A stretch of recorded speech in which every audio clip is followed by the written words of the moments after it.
Hello, this is Joe Polish, president of Piranha Marketing and founder of the Genius Network interview series, and you're about to hear one of my Genius Network interviews, and I just want to thank you for taking the time to listen to this, and I hope you find it very useful. If you want to find out more information about some of the interviews and resources that can help you in your business, you can go to www.joepolish.com. And we have a Joe Polish Recommends section with all kinds of resources and vendors and services and products that we recommend that can help you in your business. And also for more useful interviews and a whole list of other people that I've interviewed, you can go to www.geniusnetwork.com. Thanks and enjoy the interview.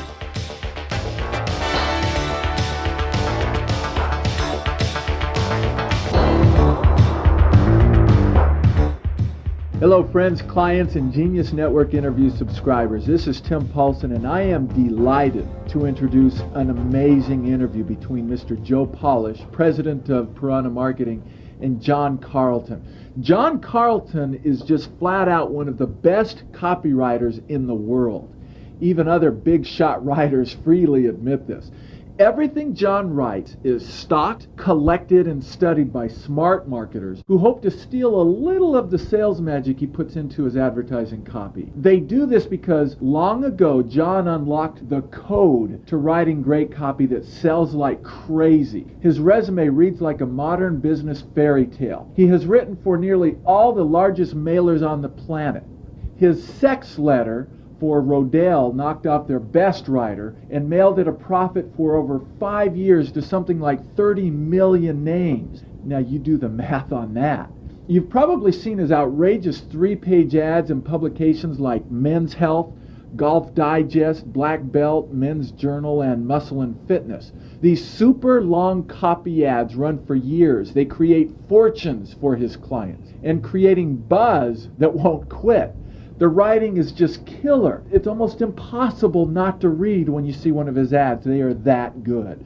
Now, John has spent over 20 years in the trenches of advertising, learning the copywriting game better than anyone else. I seriously doubt there's another writer with the depth of experience that John has accumulated in his absolutely amazing career. In fact, he was the hot-shot writer Los Angeles agencies literally snuck in the back door to do the work their own staff couldn't pull off. He had free run of Jay Abraham's office in the go-go 80s. He has been friend and occasional partner with the legendary Gary Halbert for 15 insane years. In fact, that's where Joe met John, through Gary. John was also the featured star speaker at Dan Kennedy's last ever copywriting boot camp. He literally causes a fuss whenever he appears anywhere, and I've seen him on several venues myself, because for years he was considered the secret weapon behind the hottest action and direct response. He wrote one of the first modern infomercials. His website copy has been profitable for years. The writers he has co-authored packages with reads like a who's who of advertising. I know his ads and letters will be studied for generations as the right way to do it. This guy has earned the massive respect he now enjoys. He's been working at the cutting edge of advertising for years on the inside with the true movers and shakers in the business. Now, it's our good fortune that John has decided to share what he knows about copywriting and marketing. It's like having Babe Ruth coming to you and showing you how to hit a baseball. It's that good. His website is www.marketingrebel.com. And you are crazy if you don't log on immediately and buy everything this wacko genius offers. He is easily one of the best teachers you will ever find. What he can show you about writing great copy in 5 minutes will change your life forever. Plus, he'll crack you up as he does it because he's a funny guy. I know that Joe loved talking to John, and he asked him to do this interview again. Though he had interviewed him previously, he says, there's more to add here. Years have passed, and you've got great genius to add to what you've said before. So, as most folks already know, John's was the first 2-hour interview that Joe ever did. It was like a mini seminar on copywriting. Many people commented that they got more from that one tape than they got from entire courses by other less experienced teachers. This is good stuff. This is player material. You're going to love this interview. So now, Mr. Joe Polish and John Carlton. Hello, friends and clients. This is Joe Polish, Piranha Marketing. You just heard some information about John, and now I've got the man himself on the line. Can you hear me okay, John? How you doing, Joe? I'm doing great. This is our second interview. I've been really looking forward to doing this because it's always enlightening and educational for my members and subscribers to my interview series to listen to you, and it's also the same for me. I get just as much out of interviewing a guy like you as I'm sure all my clients that listen to my interviews, because you have such enormous wisdom in the subject that we're going to talk about today, which again is marketing and copywriting. And I did an interview with you in the past, which was awesome, and I've gotten a lot of requests to interview you again, so I've got a whole slew of questions that I'd like to ask you in no particular order. But for most people that listen to my interviews, they know who you are. Those that don't, maybe we could kind of go into a little bit of background on how did you learn to become a great copywriter, meaning, what did you do, whom did you read, did you rewrite sales letters, how did you get to the level of expertise where you're at today, and then I'm going to ask you a bunch of questions about how you do what you do. That's an interesting question. I believe I was 32, and one day I just sat down and I said, this ain't working. This life of, being a adventurer, bohemian, running around the country, rock and roll guitarist thing just wasn't working for me. And I sat down and I made a simple vow to myself, which sounds kind of hokey, but it worked. And it's worked for me for almost 20 years now. And that vow was business before pleasure. And for a guy like me, and I think a guy like you too, Joe, that was a huge thing to do, because before it was maybe business and pleasure, try to balance it, or maybe try to wring the most out of life, and then business took a backseat to the pleasures of life. And what I found was that, by putting business before pleasure, that meant that I couldn't go out and see some friends, I couldn't make plans, I couldn't leave the house until I got every scrap of business done. And what I found was that I found a new pleasure in business. Now, I'd been in advertising for about 5 or 6 years at that point, but really in the lower echelons, and hadn't really tried to push myself as a copywriter. I started out as a commercial artist, became a graphic designer, and kind of worked my way into copywriting way through the back door. And once I sat down and buckled down and just decided, this is it, I'm going to make it or break it, I went out on my own as a freelancer. I had the month's rent paid and enough money for one more month. I had a tank full of gas in a beat-up old car that I had to pour water into the radiator every time I drove it somewhere. And I had a beat-up Olivetti manual typewriter with a sticky F key and no idea what else I was going to do. And all I had was that burning desire to make it. I'd been fired or had left every single regular job I'd ever had. I'd been deep in the corporate world, and I knew that wasn't what I wanted to do. I didn't want to do that suit and tie, get up, go to a 9-to-5 job type of thing. And I had that kind of gun-to-the-head attitude. I talk about that in my course a lot. Just the idea that if I didn't make this work, that was it. I didn't have plan B. It was I had to go out and be a freelancer. As an aside, is that that burning desire, that energy, that whatever you want to call it, is that something you think could be taught to people? It was taught to me, and I'm glad you got me back on track. What happened was I was the original slacker. I was a slacker before the term slacker was invented. I'm a boomer. I'm a baby boomer. And after college, I was so lost, and I was just wandering around the country, kind of living the college kid's lifestyle, taking odd jobs here and there, never settling down, going back to advertising a lot. But what happened was the uncomfortableness of leading a life that didn't seem to be going anywhere just started to mount. But I still didn't have a burning desire to succeed. And what happened was two things kind of happened in tandem. One, I met my first copywriter. I was working in an art department in Silicon Valley in the late 70s. I met my first person who was actually a professional copywriter. Now, I'd known that somebody was writing all this stuff that was appearing in the catalogs and magazines I was working on, but I never really put two and two together, that there was actually somebody that sat down and typed out these words and did it. It seems silly now, but back then it's just I never made the connection. It's like a lot of people watch TV and don't realize that these people are spouting lines that were written for them. Somebody sat down and wrote that stuff. Yeah, when people watch a presidential speech, for instance. He's winging it. Yeah, they don't understand there's like staff of 60 people involved in that. Actually, Bill Clinton wrote his own stuff, though, which is interesting. But anyway, so I met this copywriter, and I asked her. She was from New York. I said, this is amazing. I'm kind of a writer myself. I'd been writing fiction since the 3rd grade. I said, how do you get to become an advertising copywriter? And she looked at me, she says, it's too hard, you'll never do it. And that was it. And she was not going to give me clue one, which really pissed me off. And I'm so glad now that she pissed me off, because what happened was that after she left that night, I stayed late, and I went to her desk, and rifling through her desk, I found a copy of John Capel's Tested Advertising Methods. And I stole it. And that was my first book on copywriting. And she stole it back, but I'd seen enough to understand that this was broken down in certain places. Now, this is, like I said, the late 70s, around 1980. There weren't a lot of books on how to do this. There was nowhere you could go and get a course anywhere, not at a college, not among the entrepreneurs, of how to write like this. But there were a few books, like Victor Schwab's How to Write a Good Advertisement, and David Ogilvy would give some tips in Confessions of an Ad Man, things like that. But what happened was I realized there was a whole world out there that I could get involved in. And at the same time, I found Think and Grow Rich, which again sounds like a cliche, but that book just turned my life around. And at the same time as that, I found Joe Carbo's ad. I responded to my first direct mail ad, which was Joe Carbo's The Lazy Man's Way to Riches. And his book was largely an inventive reinterpretation of Think and Grow Rich. So all this stuff got to me to the point that as a slacker, as a lazy guy, as a guy who was going nowhere, I could just sit down and turn that switch on. I believe we all have it. That's why I still give pep talks. I'm sure you have to give pep talks yourself to a lot of your colleagues, your clients, people that come to you for advice. And one of the first things you do is you kind of give this attaboy, go get 'em, you can do it kind of thing, which doesn't work 90% of the time. But the 10% of the time it works, you can turn someone's life around just by telling them, take a couple of risks. Look at where you're at. Wake up. And that's the basic thing. Is Think and Grow Rich, books like that are a wake-up call to people who haven't got any fire burning. I didn't even have an ember in there.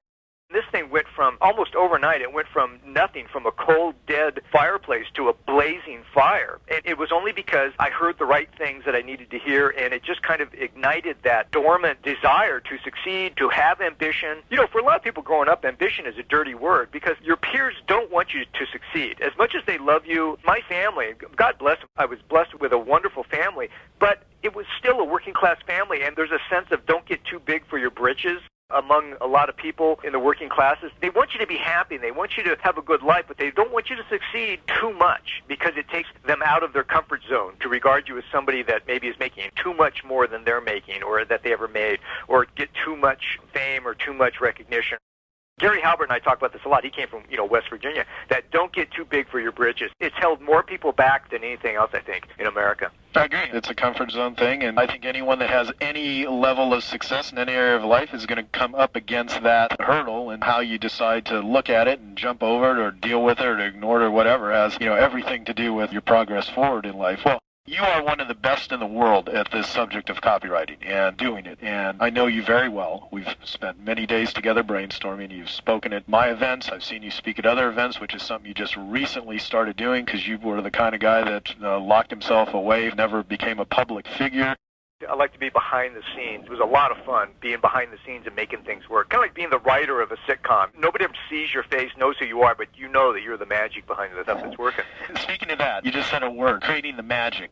If you could maybe encapsulate or define what it is we're going to spend the rest of this interview talking about, which is creating compelling advertising copy, taking the listeners that are out there that all have products, services, processes that they want to promote, that they want to sell, they want to get people to buy, they want people to believe in them, whatever. How would you define the importance or the role of copy and marketing in a business's success? Well, we call it the three-legged stool. The basic thing that makes advertising work is a good list or a good audience, a good offer, which includes whatever product you have is included in that offer segment, and then great copy. So the most important thing is to have the good list.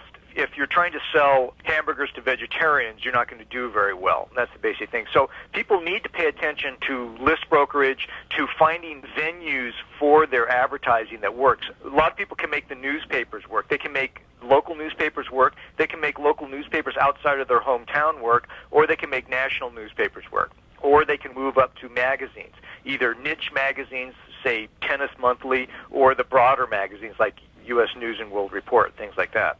Or the large newspapers like USA Today or the Wall Street Journal that go nationally. But you got to find a way to reach your audience, and that is the most important thing, but that's not what I excel in, because as important as the list stuff is, it's relatively easy to find good lists. You have to get a good relationship with a list broker. You have to understand you can test various places to put your material on the web, in magazines, whatever. A lot of my clients make magazines work and direct mail. That seems to be their best. And then once you have a house list, then you have a list that's already proven themselves as being the first place you need to go with anything that you want to test or anything that you want to sell. Yeah, which is, of course, sorry, I didn't mean to interrupt you. No, that's right. Your existing clientele, of course, yeah. being your house list. Well, you're right. We could talk about lists, and it obviously is very important, but the fact is you're an expert in copywriting, and I want to get as much of that advice and information out of you. And for the listeners, if you need anything regarding choosing a list, I recently did an interview on how to choose a mailing list with a list broker and a guy who's very knowledgeable on the whole list business. So that information is available through my Genius Network, so you can get that if you haven't heard it already.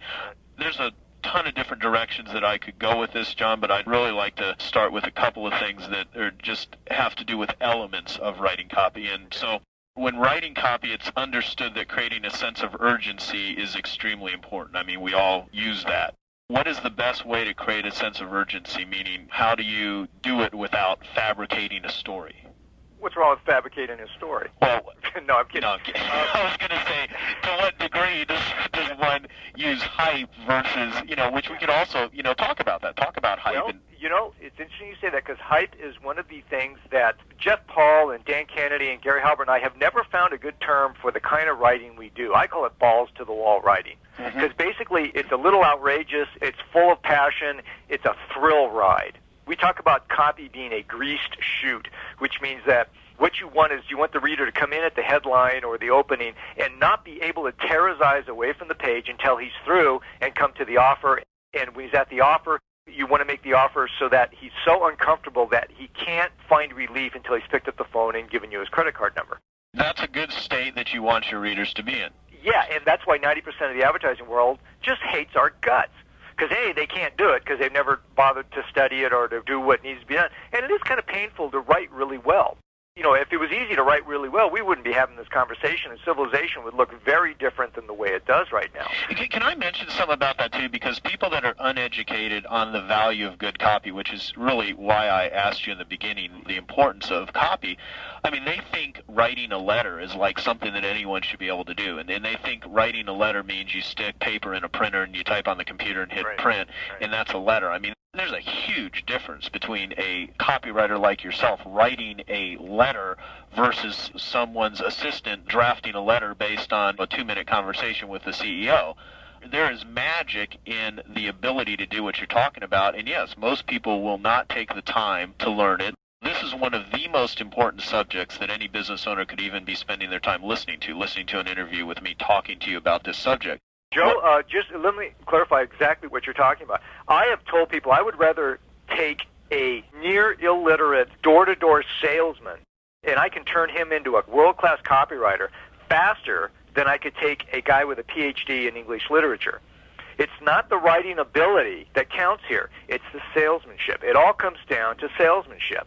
In other words, one of the things that a lot of people hate about this balls-to-the-wall writing that I talk about is that I violate rules of grammar. I violate the way that Amy Vanderbilt said you should write a letter to somebody and all these things. And it takes people out of their comfort zones. But that's what we want to do. The vast majority of people out there, including almost all of your customers, and I don't care what business you're in, they're asleep. And your job is to wake them up. They are sleepwalking through life. Most people, and I say this over and over and over again, and I will continue to say it through the end of my career, most people do not lead interesting lives. Nothing interesting happens to them. They don't meet interesting people. They don't get to go to interesting places. They're just in a fog. And you want to be that one thing that they read or hear or see today that gives them a little jolt of adrenaline, so that it kind of picks them up a little bit, so that puts a little pep in their step, and they're thinking, maybe there is hope, or, maybe, that really would be cool to have in my life, and I would really want this. And you help send a jolt of electricity through them. And think about how hard that is to do. It's kind of like using a stun gun. That's what you want your advertising to be, like walking up to somebody who's kind of snoring, waiting for the bus to come, and you hit them with this stun gun. You wake them up. Every system in their body is going at full bore. They're pumping out adrenaline, and they're right on edge. That's what we call advertising on the edge. Because these guys, no matter who you're trying to sell to, they're being hit with thousands of ads every day. It's constant, and it's getting worse all the time. They've just upped the number of ads that happen in a typical network hour on television. They can't even rerun I Love Lucy anymore without going back and editing out another 5 to 10 minutes because there's so many more ads now. The ads are shorter, they're more aggressive, and more stupid all the time. I mean, you just sit there and in a 5-minute period listening to the radio, trying to get through a regular magazine or watch a TV show, you're going to get hundreds of messages that your brain just can't handle. So you're going to turn off to all kinds of advertising. Your potential customer, your prospect, doesn't want you to be a good ad. doesn't want to want your product. He resents you being in his life. He didn't even know you existed 5 minutes ago, or actually a few minutes ago, and is just outraged that you have got his attention. He is resentful that you are triggering desire, that you're waking him up. It's like disturbing a sleeping dog. But that's what you need to do. That is absolutely a great way of looking at it. Well, I want to cover what's the right way to phrase this? I can envision, not the majority, because a lot of people that are listening to this are very savvy marketers that have been through many of my interviews and have exposed themselves to this type of thinking. I also have subscribers that come on as new subscribers that this interview will happen to find its way into the hands of some people that run multi-million-dollar companies that spend money on image and spend money on brand building and various things like that. And there's some people out there that have this perception, well, this way to communicate and to advertise is not professional, or my clients don't respond to hype, and this is manipulative, and things like that, which in the proper context, we all know that's nonsense. But how could you explain the applicability of what it is you're talking about to businesses that are very small, run by one person, to someone that runs a multi-million-dollar huge company with thousands of employees that sells all over the world? I mean, is there a difference? Well, there is a difference, and the difference is this. I'll use a good example. There's a very famous direct mail company, its publisher, that sells books via direct mail only. Well, that's not true. You can get their books on Amazon and at a Barnes & Noble store, but basically they do most of the selling through the mail. They hire the best writers in the world, and they mail to millions and millions of names. That company started out with a single guy, who was a guy like me or like you. He had an entrepreneurial bent. He learned how to write copy, and he just sat around one day and he said, I think let's just put a book together on alternative health issues, I think, or maybe it was gardening or something, I don't know, but some kind of book that a lot of people would want, and get that book written, and then write a killer sales letter and just start mailing it out. And it was just like him, and then maybe he had to hire a secretary and an assistant, and he would send these things out, and it was just playing it close and fast to the ground, like most entrepreneurs. So what happened was that idea was very, very good, and he had a knack for picking subjects for books that a lot of people wanted. And now almost every house in the country has at least one of those books on their shelf. But what happened was, as they got bigger and bigger, he needed somebody to handle the printing, he needed somebody to handle the accounting, needed somebody to handle this, that, and the other thing. Pretty soon he's got a staff of 40, then 400, then 4,000. And then he goes and dies. And what happens is that there's a big power struggle to move up.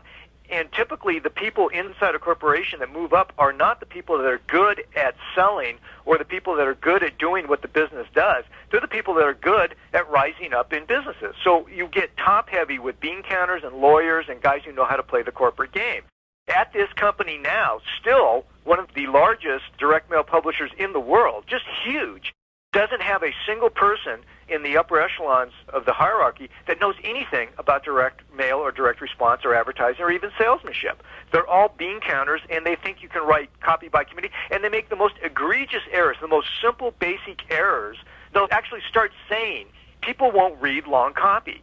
And it's like, this is how the company was based, and they lose all sense of history, all sense of this. And this describes so many businesses in America. A lot of guys get into business now, and they're small. They're working out of their garage or their kitchen, and maybe their wife is helping them, or maybe they've got their first 3 employees or something. And they look at General Motors, and they look at General Foods, and they look at all these big companies, Nabisco and stuff, and they think, my God, they're so big, they must know what they're doing. Well, the truth is they got big usually using the kind of stuff that will work that we're talking about, this kind of hard-hitting, edgy, wake people up kind of advertising. A lot of them used stunts. Colonel Sanders of Kentucky Fried Chicken was the stunt master. I remember watching a daytime television show once. It was a talk show, Steve Allen, and he showed up unannounced and gave chicken to everybody. This is before it was a huge franchise. So they wouldn't do that now, but back then he was using the outrageous things that have worked for salesmen since the beginning of civilization. But when you look at General Motors now, yeah, they're $60 billion or whatever they are, but they're struggling. I mean, they've got a fraction of a % profit coming in. They often come in the red. They're struggling. It's just this mass thing. It's like Coca-Cola has to spend billions in advertising in order to make $1 million in profit. I was talking with Dan Kennedy recently, and it's all about confidence.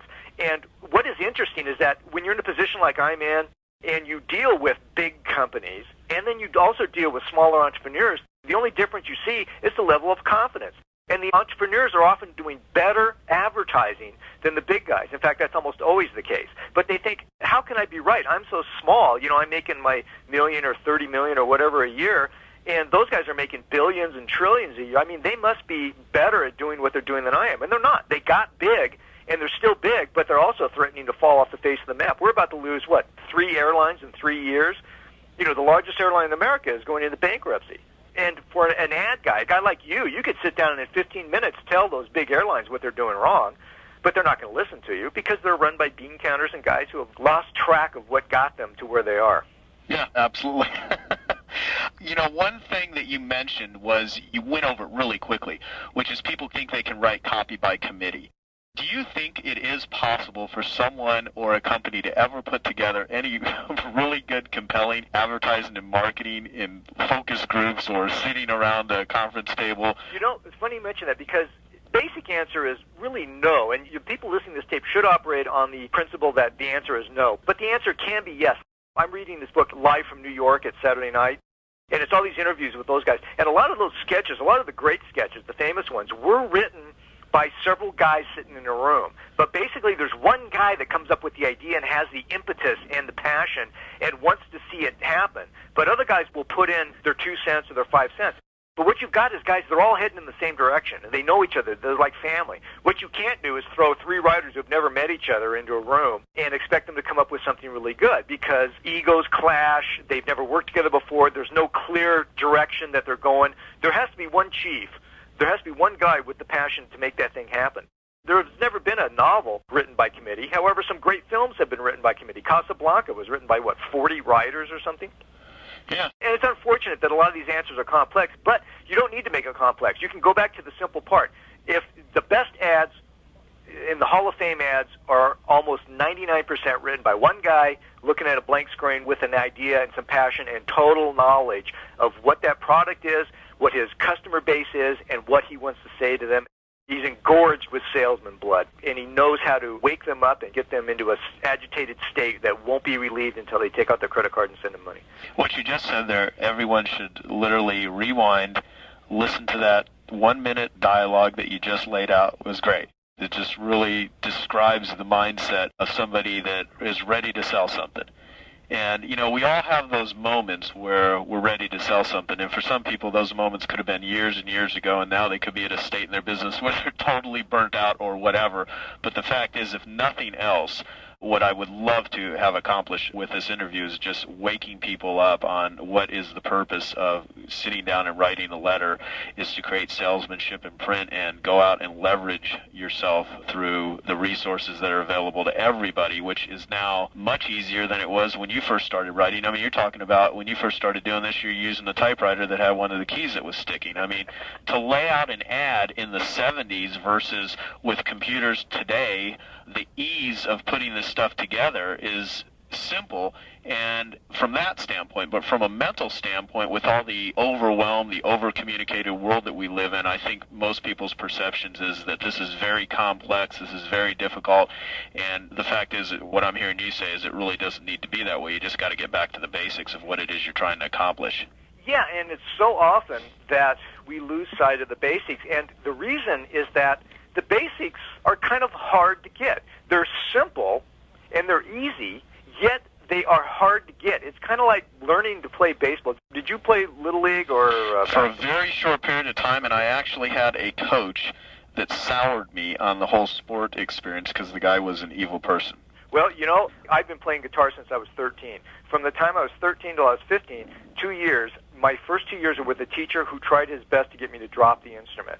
That's the only way I can describe it. And I had nothing else to compare it to. So I thought, this is how you learn guitar. And I was so dense at the time. I mean, I was a 13-year-old kid. I had so much stuff in my mind. I just wanted to play music. I loved music. And he was really trying to get me to drop it because he was a mean son of a bitch who just took a dislike to me. And I just didn't have the world experience to understand that. So I didn't learn much in 2 years. But because I stuck with it, after I dropped him, and I should have done it like the second week, but instead I stuck it out for 2 years, the next guy I met was a friend of mine in school, and we sat down, and he said, wow, you haven't learned very much in 2 years here. And in one night, he showed me stuff that because I had spent those 2 years getting my fingers built up with calluses, because it hurts to play guitar. You have to actually have bloody fingers and work yourself into calluses. And he taught me so much in one night that we formed a band the next week, and I went from having no hope of ever being able to do anything with my music to being rhythm guitar in a band playing in front of a junior high school audience, and it was great. But you can't get by all of the obstacles. Everybody's going to run into obstacles. If you think it's going to be a simple process to make your business work,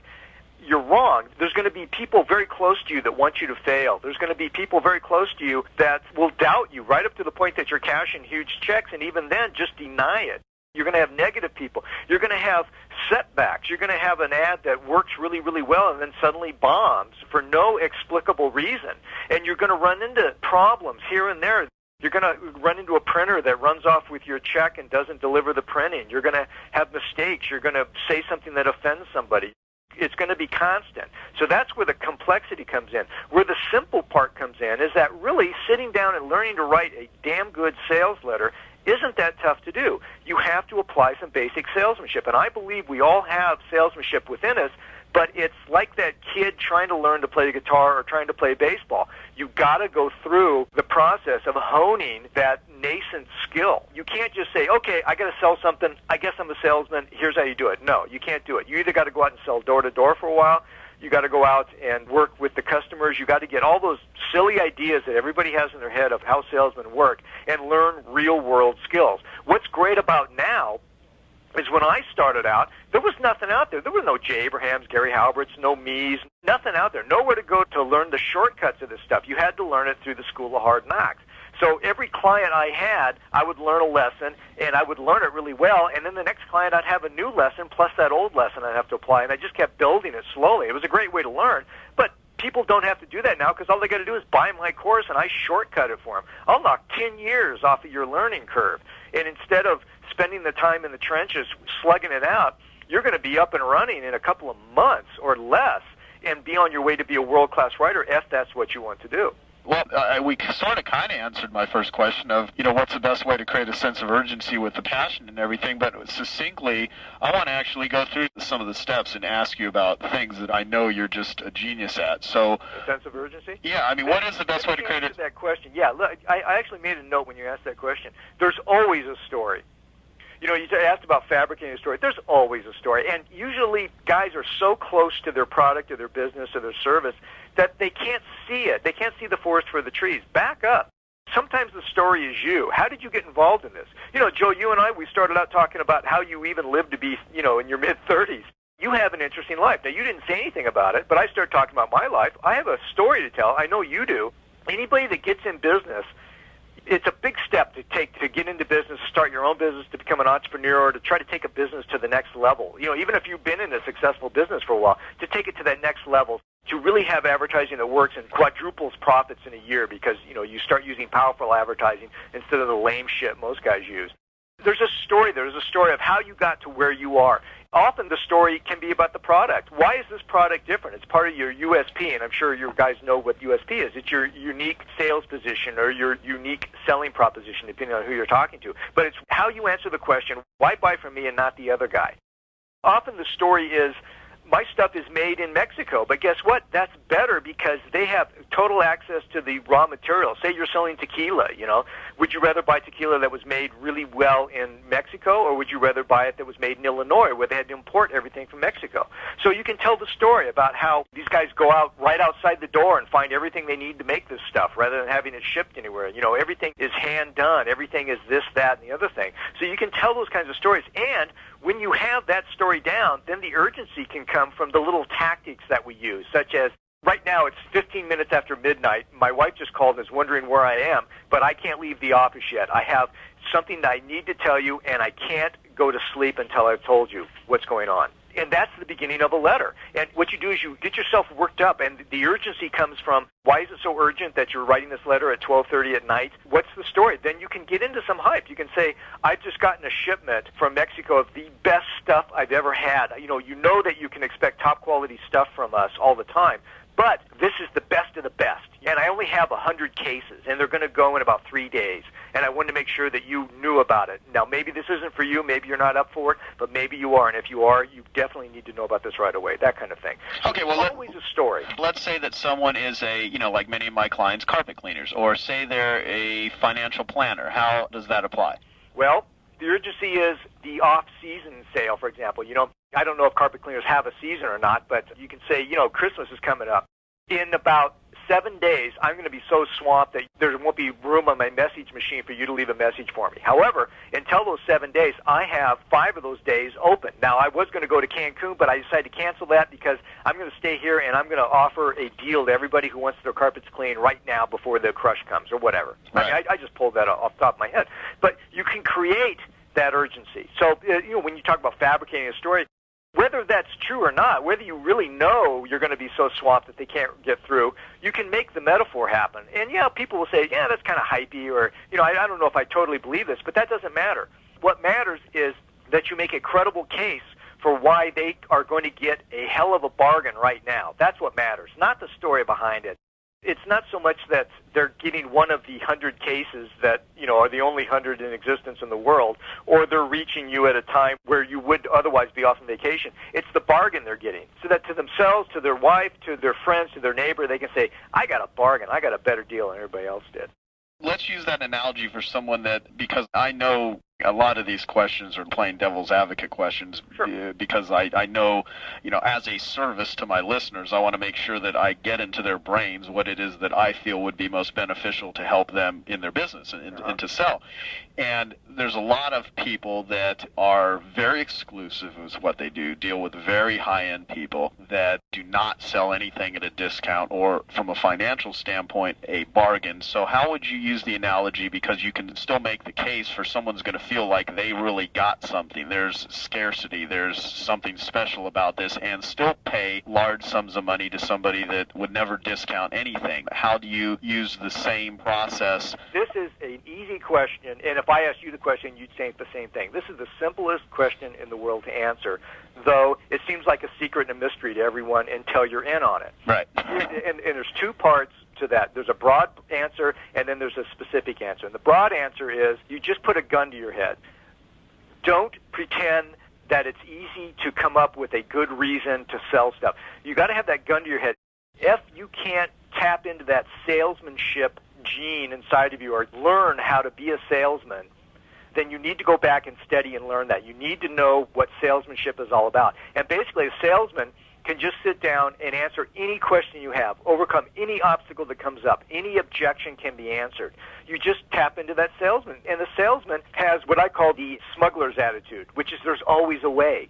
They're never going to keep drugs out of the United States until demand is gone, because there will always be a way, whether it's floating it in on boats or flying it in or shipping it through an underground tunnel. They'll dig a tunnel for 30 miles to get the stuff in. There's always a way, okay? So you have that attitude. Now, as far as high-end stuff where you can't give a bargain and things like that, sweeten the offer. A lot of times people don't understand that. People get caught up in their product. Don't get caught up in your product. You're not selling a product. You're selling dreams. You're selling fulfillment. Right. Well, you're great at hooks.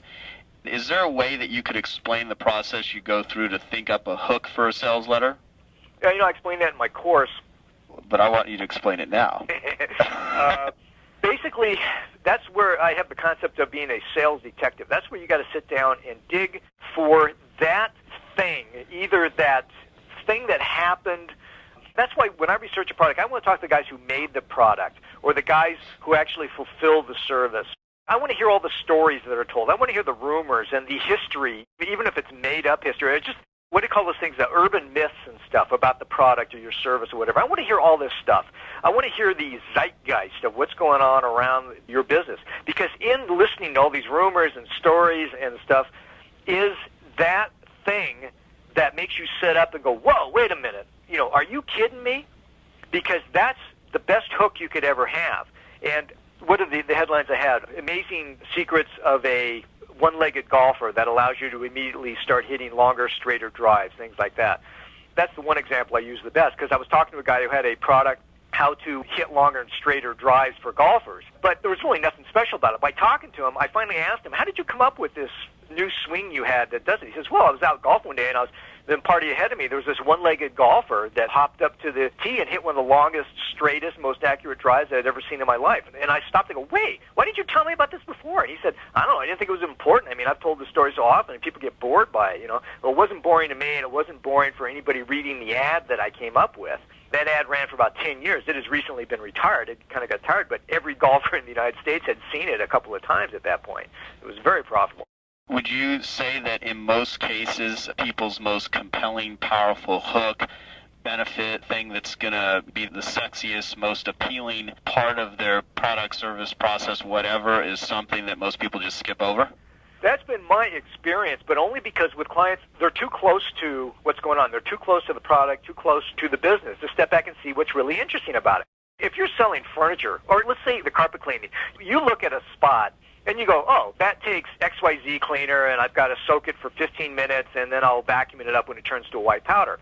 And for you, you've done it 1,000 times. There's no story there. You actually kind of sigh. But to the person who called you in, is freaking out because their white shag carpet, which they just laid down last month and cost them $5,000 to lay, Fido just threw up on it, and they are freaked out. They're thinking, what am I going to do? I don't know what to do, blah, blah, blah, blah. And you walk in, and it's real simple, and you put up your hand and you say, give me 20 minutes, and I'll have this fixed. Well, you can do that, and they'll walk away, and they'll be very grateful. Or you can say, you know what, I know exactly how to do this. And what we do is we put the solution down that actually starts as a solution and sits there for 15 minutes and turns into a white powder. And what that powder does is suck up all these stuff from up to 6 inches down in the carpet, which is where most dog puke goes, within the first day.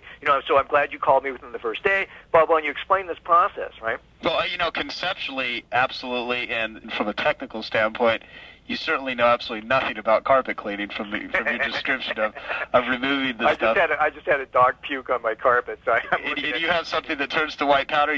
My suggestion would be call my office afterwards, and I'll give you the name of a good carpet cleaner that can actually take care of it for you. But no, you're exactly right. It's one of those things to where you are not your own customer, and to think for a moment that what you respond to and what goes on in your head all day long is the same thing that goes on in your customer's head or prospect's head is not reality. So certainly.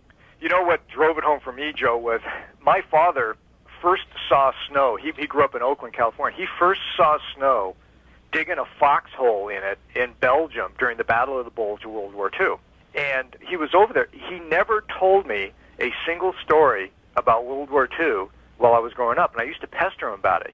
He spent 1 year in the Army fighting and 1 year rebuilding Berlin. He was a construction worker, and he had a group of POWs, German POWs, and they rebuilt Berlin. He was one of those guys that did that, and he came back with a lot of artifacts and stuff, but he never told me any story. And finally, when he turned like 70, he said something about, well, you know that, I did this. And I said, no, you've never told me a single thing. And he was astonished.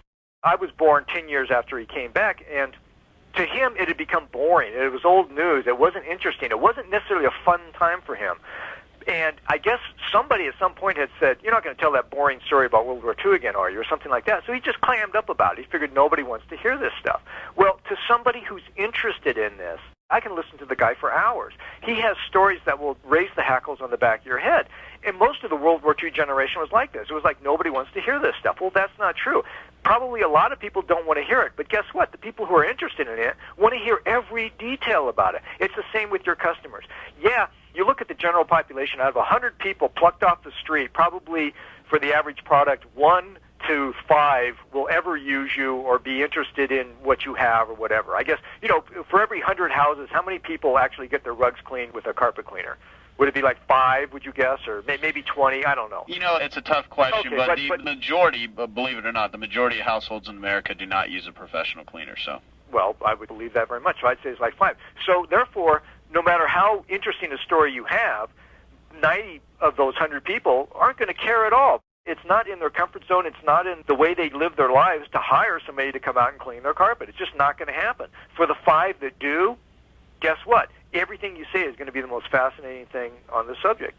If they can find a way to get a better deal, because if they've never used them before, maybe price was the big deal. If you can explain price in a way where they say, oh, that makes sense. Okay, I'll pay that gladly. Or if they've been using carpet cleaners a lot, and one of the things, the big problems with service or, say, satisfaction, if you can guarantee that satisfaction or can tell them of a new process, or you will bend over backwards to come in and make sure that their carpet's clean both before and after the party for the same price, something like that, or guarantee that this stain is out, or you'll pay for the cleaning of the carpet from another guy or something like that, then they are very, very interested. Right. And that's the story. How do you go about adding theater or drama that again comes back to the salesmanship. How does a guy sell encyclopedias door to door? One of the best things that could happen for anybody that wanted to become an entrepreneur, let's say you decided you wanted to be an entrepreneur when you were 18 years old or something, and a lot of entrepreneurs start out very early. Best thing you could do, start selling door to door, or do something, have a paper route, deal with people, deal with clients, deal with trying to convince somebody to do something. What's kind of funny as you say that is, the very first entrepreneurial thing that I did was selling newspapers and delivering newspapers. I used to sell so many newspaper subscriptions door to door, and I did sell Rainbow vacuum cleaners for a very short period of time. Talk about learning pressure selling. But priceless experience. Because absolutely. Because a lot of people think, no matter how many friends and family you have, you've really only got a handful of people to judge how people will react to you trying to sell something. A lot of people are beloved by their family and their friends, but they couldn't sell them anything. You could say, you know what, I have this thing that if you bought it, it would, it would help your life or whatever. And most people would just say, no, really, I don't want to be bothered with that. Okay. They couldn't sell Girl Scout cookies, to a starving household.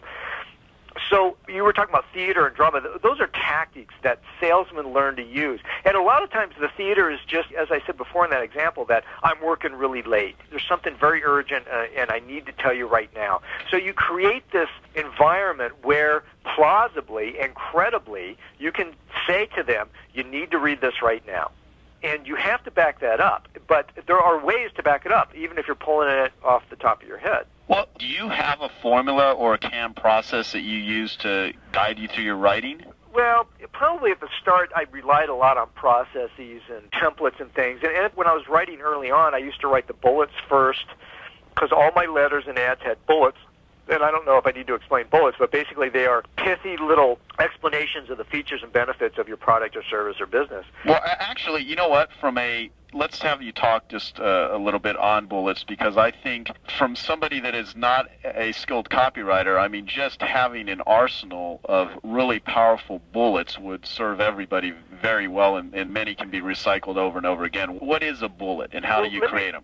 Let me try to tie it back into something that I'm just now kind of understanding. See, I've only been teaching this stuff for about a year now or so, maybe a little more. So I'm still forming this in my head, and you just helped me understand another thing I'm going to try to explain. One of the things that most people don't know about their business is their USP, as we spoke about briefly. One of the ways to get your USP down is to start writing the bullets and stuff. And bullets basically are attaching benefits to the features of your product. So let's say you decide that what you've got is cheap, fast, good, and easy. Okay? Okay. So you can say that. You can say, hey, use me. I'm good, fast, cheap, and easy. But to the person out there reading your ad, he'll say, yeah, I've heard that before. Everybody says they're good, fast, cheap, and easy. All your competitors in the Yellow Pages, all your competitors out there say the same thing more or less. So start explaining that. Never assume that the customer can take a simple point and figure it out in their head. They're not going to do it, and a lot of them can't do it, and a lot of them don't know what you're talking about. So don't make assumptions. So in your bullets, the simplest thing to do would be to take those 4 points of your USP, fast, easy, cheap, and what was it? Fast, easy, cheap. And good. And just line those up in a row.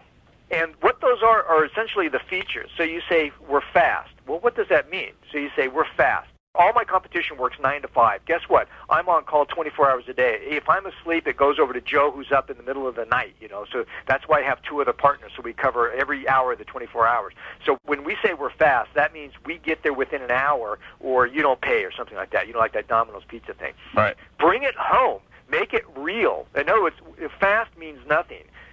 Guaranteed within an hour you don't pay, that really brings it home. That's fast. Now, what's interesting is that everybody else could be delivering within an hour too, but they're not saying so. Let me bring up a point that I want to, because I think some people confuse this. You're not saying that consumers are ignorant or stupid, are you, or are they? The best way to describe it is asleep. They're asleep. They're slumbering. Okay. And use the word ignorant, but not ignorant in a bad way. They don't know who you are. They don't know what you do. They don't understand why they need what you have. So, yes, they are ignorant of it, or they haven't discovered it yet. They're a blank slate. Often they have no opinion about you whatsoever. I think it's really important for everyone to understand the distinction here between what you're saying and what it is that I'm referring to, because it's confused a lot. Because, what I hear all the time is my clients are sophisticated. And, I have a lot of sophisticated clients, but they're asleep all the time, too, unless someone wakes them up. Because the fact is that, intelligence levels, income levels, status levels of people have very little to do with what they're going to respond to. I mean, they're not going to respond to anything that's boring, no matter what it is.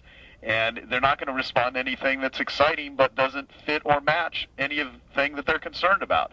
And so, I mean, you have to penetrate into the minds of these people. The great Robert Collier line, when writing copy, you want to enter a conversation that's already existing in the client or prospect's mind, which is exactly what it is that you're talking about doing. And what occurred to me as I'm sitting here listening to you is that you say don't assume that people understand everything, and I could see the people out there that are like, well, yeah, but I don't have stupid customers. My clients are very smart and everything, so they already are bright, so I shouldn't have to rely on having to do that in order to get them to pay attention. Golfers are a good example. I've written we tried to count them one day. I've written over 500 ads, separate ads and letters to golfers.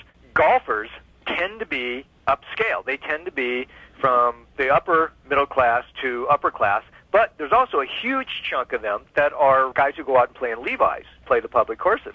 So I write an ad that appeals to guys that drive a Jaguar to their private club and play on a $2,000 set of custom-made clubs, and also appeals to the guy who's using the set of Spaldings that he inherited from his dad in 1970 and drives over in his pickup truck to the public course and pays $8 to play 18 holes. And there's absolutely no difference in what they respond to, nothing at all, because the hype, the delivery system that I use, which is, the amazing secrets of the one-legged golfer, or how a skinny kid from Visalia accidentally started hitting 450-yard drives, all of the hype part kind of goes into the background immediately. It gets your attention. It kind of shakes you up a little bit. It's like that stun gun. But immediately you forget about it because you're so riveted on what just hit you in your passionate sweet spot, which is hitting 450-yard drives or dropping 20 strokes off your game the next time you go out. Now, to a non-golfer, that wouldn't make any sense at all. And they might be, if I just went down the street zapping people with stun guns, most of them would be pretty upset with me. But to the rabid golfer who would do anything to learn how to hit 450-yard drives or drop 20 strokes from his game, he will forgive you for stunning him immediately. And again, that hype, you have to get their attention and at the same time hit their passionate sweet spot. That's why going to niche markets is so easy. Yeah, I mean, the reason I bring it up is, Dan Kennedy talks about the most expensive conceit that a business owner could ever have is thinking that their clients are somehow different or more sophisticated than everyone else's. He's right. I mean, it's a huge mental barrier that guys like me and you are constantly having to deal with, and many times I just absolutely ignore that and literally don't even like talking to people if it ever ends up in a conversation about this, if they're going to argue with me about stuff like this. And again, the beauty of this type of marketing when it comes to selling, I don't spend any time doing any face-to-face selling because it's all done robotically through using well-written sales letters. Right. However, through the circles that I hang out in and occasionally at a seminar, an event, someone will start having a discussion with me about marketing. And I remember one recently, in Chicago, a very, very bright guy and a very successful businessman, and he was literally arguing with me about how his clients are so different and this stuff won't work. And, I had really no interest in continuing on the conversation aside from the fact that this guy had purchased some stuff from me previously, and I was there with a friend. And it was just a situation where it's like, man, if I just had one simple way to open up people's heads that have this nonsense belief that somehow this stuff will not work, it would be glorious. But, I mean, I don't think there's a real quick way just to, I think a lot of this just has to do with mindset, having a marketing mindset and getting it. I mean, do you have any thoughts? Well, yeah, I do. I have two thoughts. One is I just had a client of 15 years who I built them and kept them alive and saved their asses on multiple times with long copy ads, come back to me and say, we're on the web, and people on the web don't read long copy. It's a different kind of medium. It's more hit and miss and stuff like that. We got to go to this.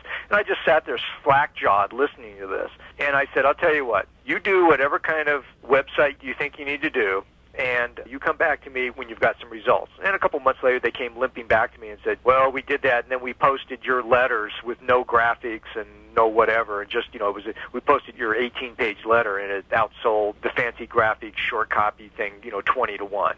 But they had to relearn that again, just because they bought into that hype that the web is different, that web customers are somehow different than direct mail or magazine readers. Well, and what's funny about that is there's two people I know that are close friends of mine that make a lot of money with ebooks. And there's, everyone and their brother's trying to sell ebooks. And there's the two people I know that make more money than anybody else that I know selling ebooks have long copy sales letters on their sites with, one of them has not a stitch of graphics on it, it's just a letter, and the other one has a couple little, the only graphics are like a pretty color graphic of the book. But aside from that, in Kevin Thompson, who's, his website's kingofclean.com, because he uses one of the websites that we offer at Piranha Marketing, filled with copy. The guy's got 300 testimonials on there, and he makes more money with his website than anyone in the cleaning business.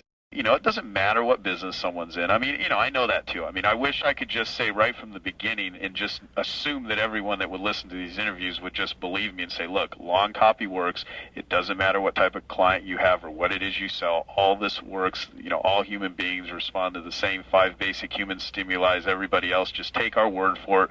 But unfortunately, people are asleep in that area too. And you got to wake them up and get them to open up their minds and have a marketing mindset to not only hear this stuff, but to believe it to be, this is what is going to be the most effective way for you to sell what it is you sell. There was a funny answer to that we used to say all the time to people that said long copy won't work. And we used to say, I will bet you $100 that I can make you read 20 pages of long copy.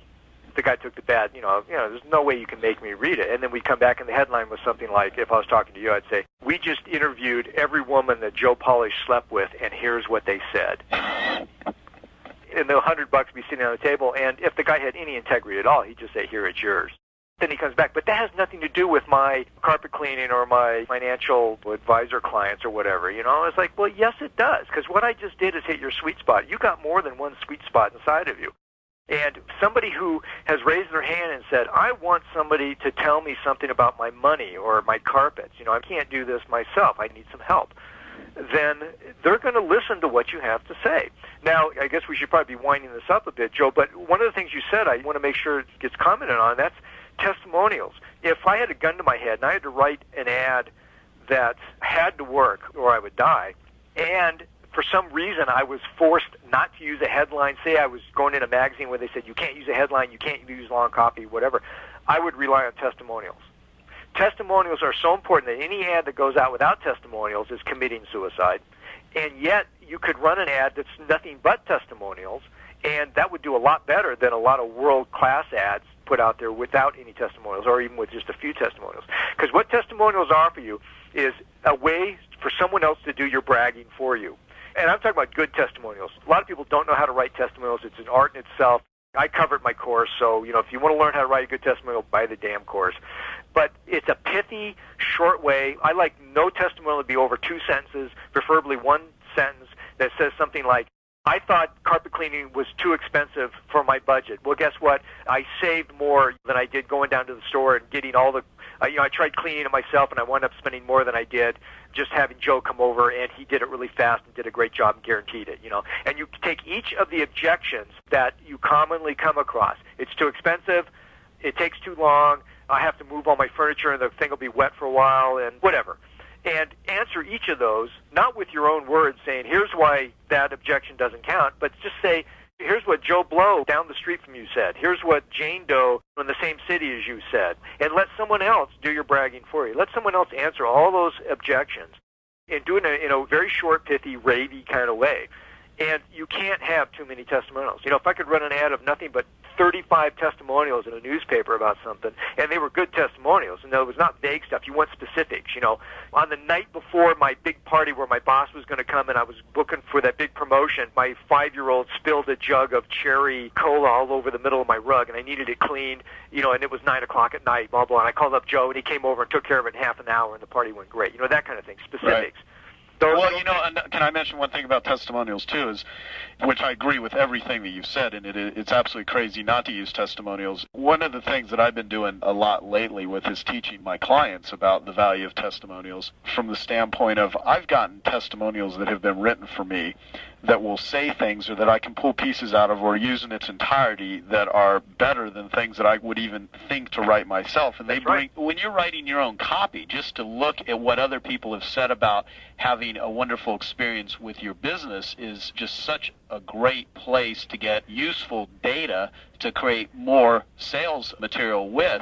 And people that are not heavily skilled copywriters are in the process of learning what it is you're talking about. I mean, someone, let's say, that would buy your course and starts reading it, what they should simultaneously do is start collecting testimonials, because some of the best copy that is ever going to be written for you is going to be written by happy clients that are saying great things about you, that you just then leverage that statement, be it in print, be it a recorded testimonial.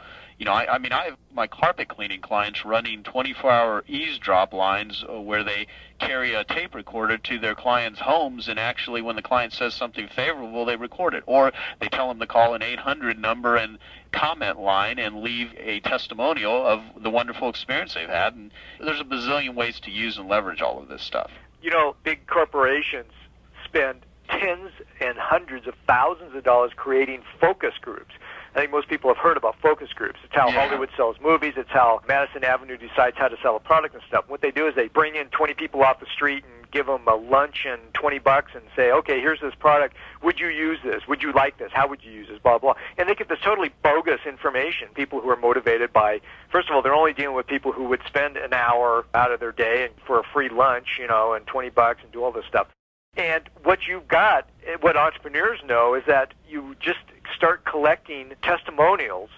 And what that means is that you ask for them, you solicit testimonials, and you listen carefully. If somebody says, if somebody calls you back for a second time, you say, okay, that's great. I'm really glad you called. I'm guessing that you were pretty happy with what we did for you before, they hadn't contacted you, and they'll say, oh, are you kidding?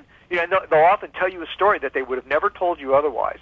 So you solicited it. You can do it kind of backhanded like that. Say, were you happy with the last time you dealt with us? Or you could just come out to them, call them, write them, do something, say, you know what? If you were happy with what we did before, I'd really like to hear about it.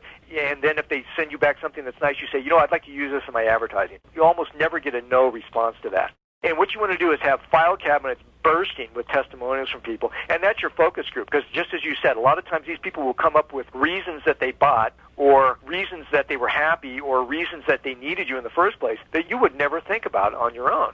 That's why it's much better than a focus group. You're not dealing with people who might buy it or in a hypothetical situation where they use it, but people who actually used it, people who actually took out their wallets and paid for it. Well, your whole thing that you write about, that you talk about, that you really cover well in your course is this whole sales detective thing. Yeah. And I think that's a mindset that everyone should put themselves in, because the fact is, if you want to find out what they really love about you, ask 10 people that really love what you do, what they love about you. Ask them for testimonials, and you'll get better stuff than any amount of market research that's going to cost an arm and a leg and take forever to do is going to get for you. And secondly, if people are not responding to what it is that you're selling, call up 10 people that you've tried to pitch, that you've offered something to, and they didn't buy, and ask them, why did you not buy? Is there something wrong with the offer? Is it they're just not the right clients? So much of this information can be found very simply and for next to nothing, and in most cases for free, with just some common sense. That's right. Let me ask you, just because there's a couple things we absolutely have to cover that I want to ask you. With regard to copywriting, is there any simple new ideas that you have that others that are listening can apply in their own copywriting? Anything that's like breakthrough, something that you've discovered recently, something that's never talked about? That's a good question. You kind of... Well, my intention is to throw you if I can. Yeah. Well, Joe, there's two sides to that. One is that there's nothing new under the sun, but often we rediscover things. When I first started out back in the mid-'80s, I was working with Jay Abraham. Claude Hopkins was out of print. Robert Collier was a collector's item. You could only get a copy of it for $1,000, And when people started discovering this and recycling it, it was brand new to modern sensibilities. It was stuff that was, 30 and 50 years old. Right. Basically, I always find myself going back to what a salesman would do in this situation to kind of sell things. The only piece of advice I would give to somebody that I know nothing else about is that, A, make sure you personalize the stuff. In other words, it's not dear friend, it's dear Joe. Right. Add some personality. It's not when one feels the need to engage in libations, one chooses a superior scotch. No, that's bullshit. It's, hey, you're a scotch lover just like me. You know, I have found something that's going to rock your world.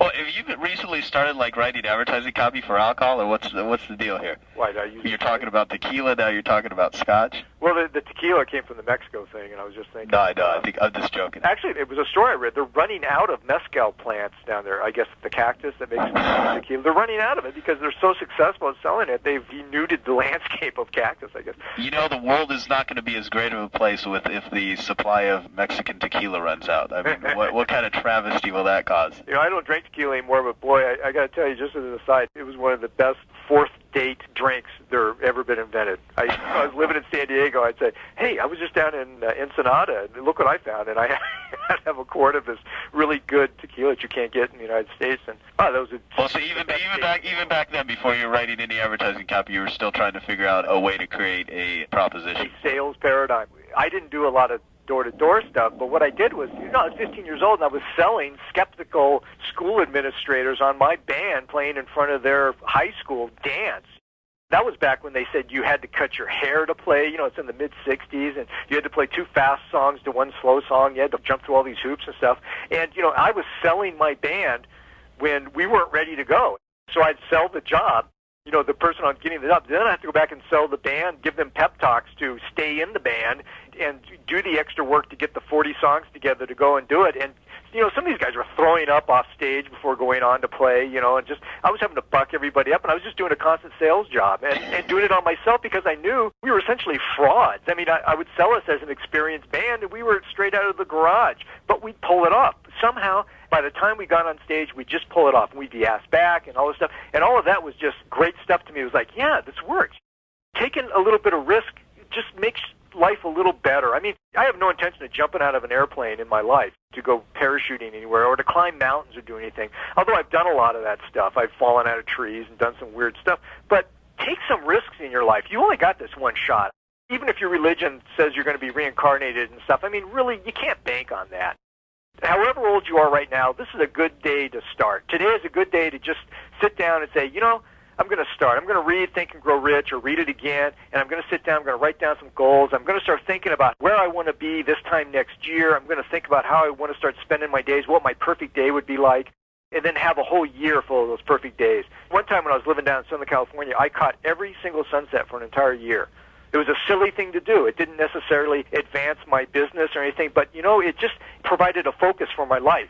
I would work, and then it was time for the sun to set or do something. I'd just go out and I'd make sure I saw it. Even if I only saw it for a few minutes, often I'd stay there for, half an hour before and half an hour after. And I don't get to see sunsets here in Reno because the Sierras are in the way, but by God, I've seen more sunsets than most people have in their entire life. And I got to tell you, when people talk about stopping to smell the roses, they're right. And that's a risk. To start to form your life so that A, you're making the kind of money that you want to make, B, you're pursuing the kind of goals you want to make, and C, you're actually living life as it's going on. Life doesn't start when your business hits $1 million in sales or when you finally quit your job and start your entrepreneurship. Life started when you woke up this morning. It's going on right now, no matter how bored, sick, or tired, or burned out you are. This is your life. This is it. It doesn't change. You don't get another shot at this. And if the script's going to change, you got to change the script. Nobody else is going to do it for you. Very well said. Almost like one of the issues of your newsletter. I mean, I think your newsletter, which we didn't even talk about, is one of the most entertaining, educational, well-written newsletters on the planet. And for the listener, it's funny, too. It's hysterical. I mean, it's more than funny. I love reading your newsletter. Thanks, Joe. I appreciate that. Everyone that I've turned on to reading your newsletter thinks it's fantastic. So that's, of You're course... making them pay for it, I hope. I tell them to go to your website, which actually, now that you mentioned it, it seems to be the appropriate time to... www.marketingrebel.com. There's a couple of choices for people if I got a cheap date deal, if you're kind of skittish and skeptical. Listen to all these analogies you come up with. They're hysterical. Yeah, the cheap date is pretty much the course. You just get to see the course. Then I got the damn good deal, which is what a lot of guys, if you're serious about this, at least get the damn good deal, which has a collection of my letters and ads, which I invite you to rip off freely and use. And it gives you also a 6-month subscription to the Marketing Rebel Rant, which is the newsletter you're just talking about. But the deal that I recommend for players and for people who are really serious, it's the deal you want. It's called the Insiders Club. You get a full year subscription to the newsletter. You get the course. You get 2 volumes of collected letters with explanations about why I use the words and headlines I use, the story behind the hook and the offer and the concepts and things. Just priceless stuff. And you get email access to me. I won't become your pen pal, but it's like having a world-class writer in your Rolodex that you can get a hold of when you need to answer those questions that really need answering and to do the critiques of the ads that you write. I'm not going to keep that deal up there very long because as more and more people take it, I only have a certain number of hours in my life that I can deal with people's emailed questions and stuff. So we're getting to the point where we're probably going to have to shut that one down, the Insiders Club. But it's something that wasn't around even a few years ago. This is a golden age for advertisers and marketers. You can get so much great information. Gary Halbert, me, Jay Abraham, all of us are out there spilling our guts about this stuff. We're holding nothing back. It's not like we're keeping the big secret in our back pocket to be hauled out at some point. That's not true. Everything is out there. It's a shortcut. It will take decades off of your search for world-class writing and marketing campaigns and ads that work like crazy to bring in fortunes. I mean, I talk about the file cabinet bursting with testimonials. We all got them. You got them. I got them. And the reason we do it is not because we're fooling people. It's because we're offering actual value. And I would have given a major organ to have this stuff back when I was starting out. To take me out of that, learning it all by the school of hard knocks and in the trenches. Just shortcut it. To just have somebody take you by the hand. That's what I do. I take you by the hand and say, look, here's what you're going to find out anyway. So let me just tell you, and here's how to shortcut the whole process. Well, one of the things I was going to ask you, if someone was on a shoestring budget and they needed to generate some money quick, what would they do? And, one of the recommendations that I would always make to people is, learn what to do. One of the best investments would be, go buy a book on marketing if you want to try to figure out, how to write a magical ad. One of the best investments for someone that's on a shoestring budget would be to buy your copywriting course. That's right. Because that will, in the long run, will save them and make them far more money than any magic bullet idea that I could think of. Just to elaborate on that, I was at a meeting somewhere. It was with Jeff Paul, and there was somebody there who had a business, had a product, and they were struggling, and they wanted to ask the experts in the room what to do. And what they thought they wanted to know was, they wanted somebody to say, okay, run this type of ad with this headline in this publication or something and do this. But the answer really wasn't that. And after people struggled to try to answer, they kept saying why they couldn't do this. They had limited funds, or the product didn't do well on direct sales. You needed a 2-step or something. Just all these reasons why a lot of stuff couldn't do well. The answer I finally came up with kind of stopped them in their tracks. And I said, you need to take a month and get a hold of every piece of information you can and become good marketers. Right now, you guys suck as marketers, and that's the state of affairs for most businessmen out there. You just suck right now, and there's no excuse for it anymore. Get this information, sit down, read it, get hip, and then go out, and it'll only take you a month. I mean, I did it the slow way, and it took me years, and I know it took you quite a while too, but you found some shortcuts. All this stuff has now been tidied up and put in nice little packages. You sit down, and in less than a month, you're going to become killer. You're going to go from absolutely stinking up the joint to becoming a savvy, world-class marketer. Even if you're still learning as you go, nothing's going to be secret. You're going to fill in all those blanks. You're going to understand things on a level as deep as the best in the business. And even though you'll still make mistakes, it's not going to be like walking around blind in a dark room. It's going to be the lights are on, and you're going to have a clear idea of what you need to do and how to do it. I couldn't have said it better. Let me. That's true. What I'm hoping is that, John, you'll be able to make my upcoming boot camp this year, and I hope you do. You were at one of our previous ones. That's right, and, about a year ago, yeah. Yeah, and people always love you, and you always teach enormous amounts of stuff. And as usual, it's always a pleasure having conversations with you. And for the listeners, one last time, John's website is marketingrebel.com. I highly recommend and endorse John's stuff. It's some of the best information on the planet and will really provide you with capabilities and skills that would be very profitable to you. And unless you've got any famous last words, that's pretty much a wrap, John. Joe, I don't know if people praise you enough. I think I've said this to you, and I know that when I talk with guys like Gary Halbert and other people, we are full of amazement at how you literally took yourself from nothing and became one of the action central people for marketing. You've talked to all of the great people in marketing. You picked a lot of the stuff up. You're one of the savviest marketers I know. And I think that you're a success story that really needs to be examined at some point. Someone else needs to examine what you've done. And I applaud you for your ballsy willingness to take risks, absorption of great stuff. You have learned to know what's good and what's bad, and you came from being a bullshit artist to being a no bullshit, straight ahead kind of guy. So, I mean, from the bottom of my heart, I just want to applaud you for what you've done and what you've accomplished in your short period of time in business. Thank you. No, I really appreciate it. And I mean, this may sound cliche, but it's kind of like the line, you know, if I've seen farther than others, it's because I've stood on the shoulders of giants. And I wish I'd done that. I mean, you know, the guys that I eventually got to meet because they heard about me and I was already had some kind of respect and reputation, you just go up and knock on the doors and meet them, and they're glad to hear it. Most people forget that. Most people don't get to talk about what they do. They're white sick of hearing it. None of their friends do what they do, and they don't want to hear it. And it's always boring stories to everyone else. But, you know, for those of us in marketing and those of us who own businesses and are writing our own ads and doing marketing campaigns, this stuff is never boring. It's the most fascinating stuff on the planet. Yeah, it is. And that's why I love what I do. It's just, it's great. Thank you, John. Listeners, please let me know your feedback on this interview. As usual, I will always bring you as much valuable how to make money, how to sell, how to be a better marketer, better business person, which always provides you with a better lifestyle. And so please give me your feedback on this interview. Go check out marketingrebel.com. For nothing else, it's an absolutely brilliant letter that you have on your site that even offers the course, and that alone is a marketing lesson, just looking at how John markets himself. So thanks again, John, and for all my listeners, you probably see John in the future at one of my upcoming boot camps. And until then, eat your competition alive. Thanks, Joe, and happy birthday. Thank you.